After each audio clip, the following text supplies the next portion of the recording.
And in celebration of the 50th Midyear Clinical Meeting, it's now my pleasure to say a few words about the visionary individual who created this meeting and whose extraordinary leadership was pivotal in building ASHP into the strong and influential organization it is today. And he is, of course, Dr. Joseph Oddis, ASHP CEO Emeritus. Dr. Oddis is a man...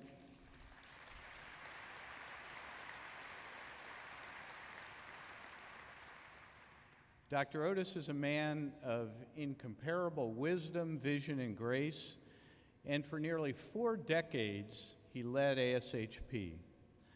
Under his direction, ASHP developed many of the programs we see today, including the mid-year clinical meeting and summer meetings, our accredited residency training programs, AHFS and drug information, and of course our practice standards.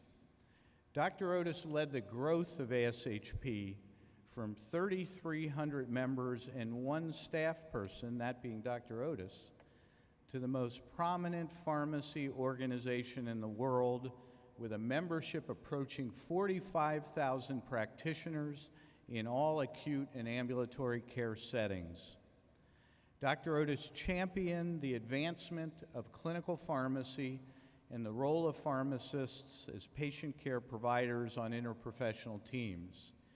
He pushed for the Doctor of Pharmacy as the single entry-level degree, for pharmacy specialization, pharmacy technician education and certification, and much more. Dr. Oddis also drove early efforts to improve global pharmacy care, serving as president of the International Pharmaceutical Federation from 1986 to 1990.